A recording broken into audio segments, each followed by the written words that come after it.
In the first Toy Story, it was so loved by audiences, and to do a sequel to it, for me as a director, I have to look back at the original and respect every aspect of it. You know, it's the casting, it's the vocal performance, it's the animation, it's the look, the lighting, the design of the world, the music Randy Newman did, the sound Gary Rydstrom did. All those things combined make Toy Story. So in doing a new one, we needed to really respect that and create the same world again. Without me, they'll go back into storage, maybe forever. Woody, you're not a collector's item. You're a child's plaything. You are a toy! For how much longer? One more rip, and Andy's done with me. And what do I do then, Buzz, huh? You tell me. We know who Woody is, and we know who Buzz is, we know who Bo Peep is, but the new characters, we didn't really know them. Okay, now, slow. The first couple weeks in animation, where we were exploring these new characters, it was kind of like meeting people at a party. You like everybody else there, and you know, well, I'll probably like these people too, because they're friends with my friends. Sweet mother of Abraham Lincoln, the prospector! He'll want to meet ya!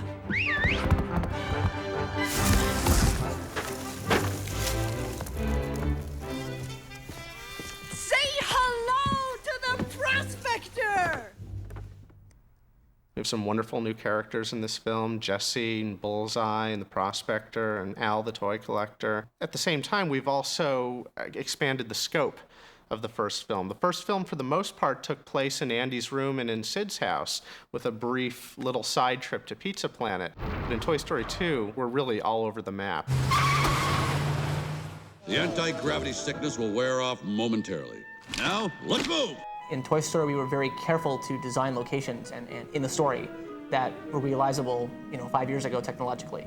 And we're much freer now to kind of take the camera where we need it to go to tell the best story that we can. And so you'll see things in frame that you just couldn't see in Toy Story because we couldn't do them.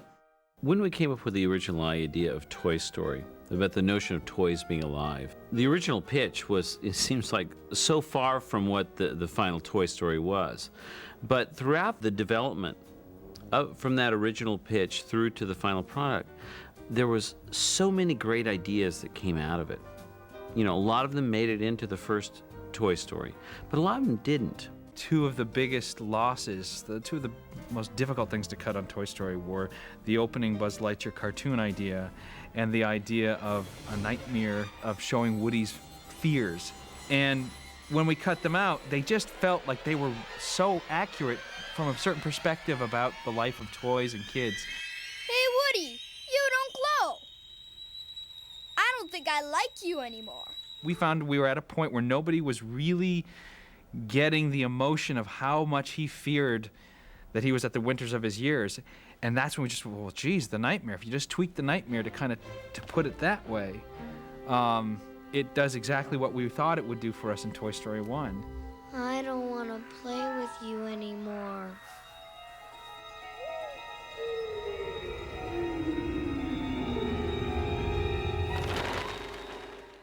The story of Toy Story 2 is based a lot on my own experience. I'm a big toy collector, and a lot of them are like antiques or, one-of-a-kind toys or prototypes that the toy makers have given me. Well, I have 5 sons. 4 of them are little. They love to come to Daddy's work. Right? And they come into Daddy's office, and they look around, it's like, oh, and they just wanting to play with everything. And I'm sitting there, oh, no, no, you can't play with that one. Oh, no, you can't, here, you can play with that one. Oh, no. And so I found myself just sitting there looking at myself and laughing. Because toys are manufactured, put on this earth to be played with by a child. That is the core, the essence of Toy Story, and the essence of Toy Story 2. You should never tangle with the unstoppable duo of Woody and Buzz Lightyear! Oh, no.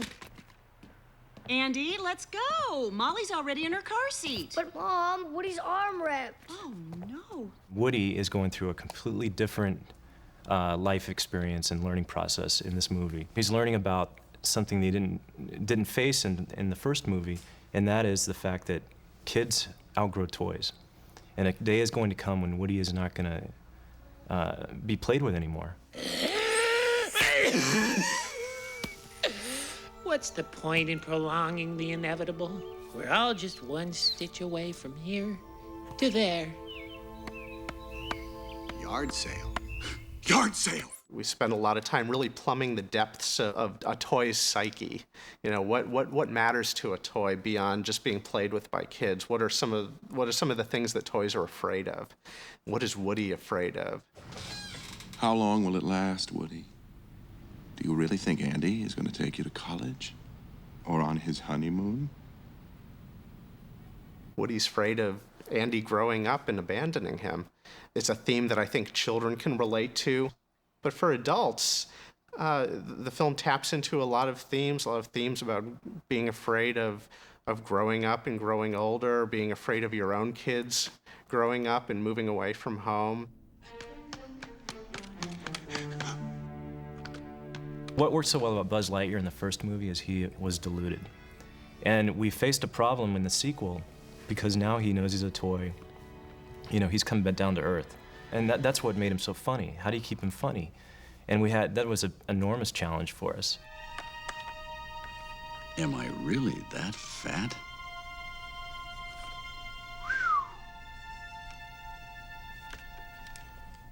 Ow! What are you doing? You're in direct violation of Code 6404.5, stating all Space Rangers are to be in hypersleep until awakened by authorized personnel. No. You're breaking ranks, Ranger. Buzz Lightyear to Star Command. I've got an AWOL Space Ranger. Tell me I wasn't this deluded. No backtalk. I have a laser, and I will use it. Buzz and Woody are among the most beloved characters ever in an animated film. And I think part of why that happens is because they're created from the ground up. That you're not looking at real people, you're looking at created characters who become real. And they become real through their connection with your heart. I realized these characters live way beyond the boundaries of the film. Woody! Buzz! A few days after the movie came out, I was traveling with my family. We got off the plane, and there, just outside the gate, was a little boy, maybe 4 or 5 years old, and he was clutching a Woody doll. And the look on his face was that of he was so excited to show this to his dad, who was getting off the plane.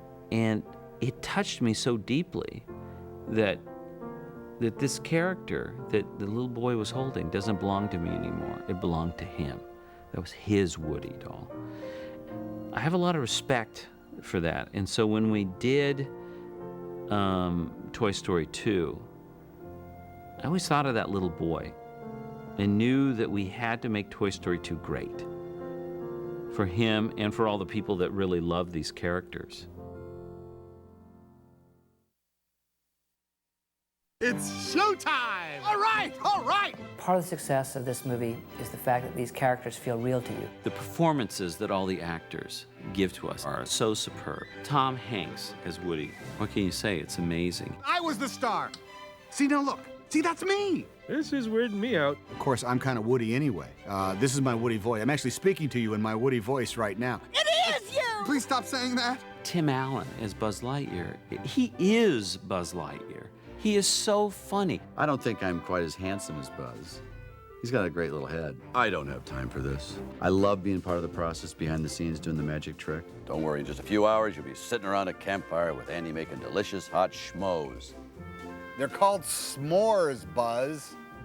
Right, of course. Ah! You heard of Kung Fu? John Ratzenberger, he's Mr. One Line. Well, get ready for pork chop. Wait up! Dinosaur overboard! Wally Shawn is amazing. He continues to steal the show. Hey, slow down!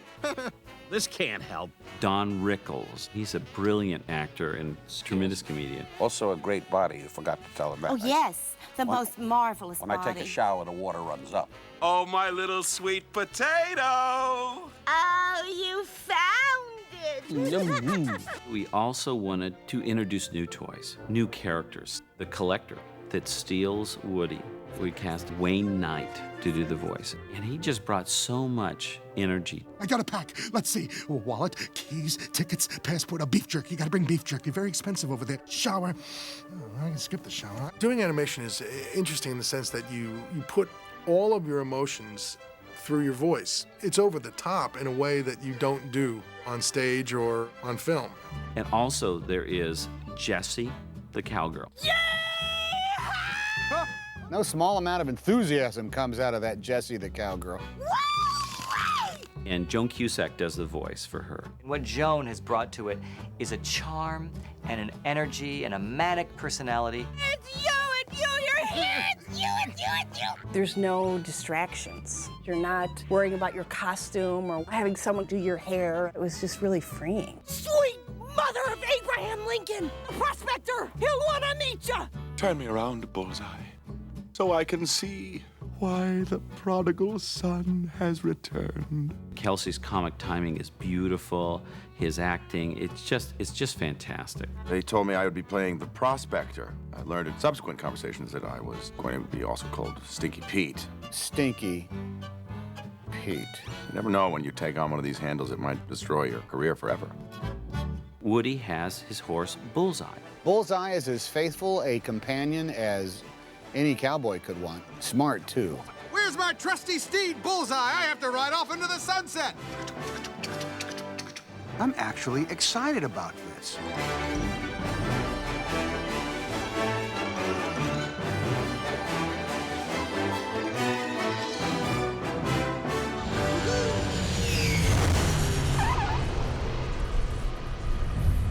Let's go home.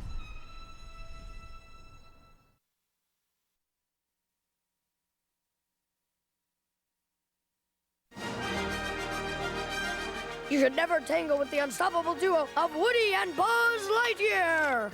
Andy's affections, I think, are absolutely equal for both these guys. It's not like he likes one more than the other. They're absolutely It equals. equal. Always equal. Your Majesty.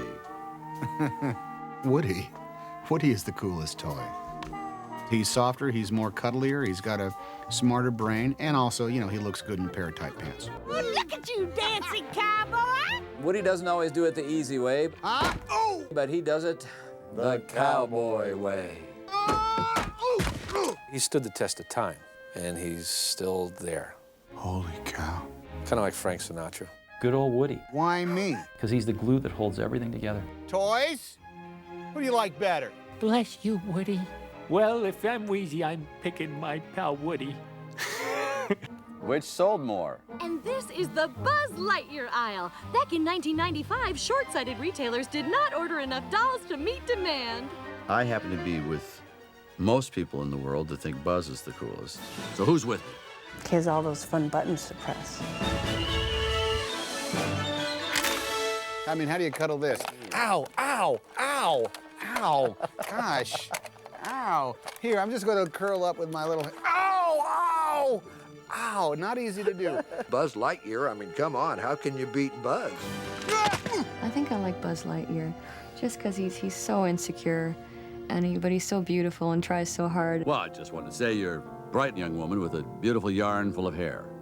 Who do I think is the coolest toy? Oh my gosh. Well, actually, you know what? I think it's neither one of us. I would go with that. It's the two of them working together, and that's what a great message for all you youngsters out there. No, I'm saying it's a different character. Oh, I was going so well. It was going so well. Ah, that went well. I would say me. I really would. Me, Mr. Potato Head. Definitely. Okay, fellas, let's roll. Because he has great command and he's in charge, and the other guys like robots. Let's review this one more time. Well, in Toy Story 2, it really should be called Ham Story. You heard of Kung Fu? Well, get ready for pork chop! Ham is pretty much the central character. What about me? I just love Rex. There's this real humanity and compassion and silliness all together. Bullseye. I want Bullseye. Ride like the wind, Bullseye! I want Bullseye. I'll be all right, though. I can't have it at this time. Jessie. I mean, I think for us, as women, it's like, a strong female character. She's great. Sweet mother of Abraham Lincoln! Who's the coolest toy in Andy's room? It's like asking me which of my 5 sons I like the best. You can't answer that. You've got a friend.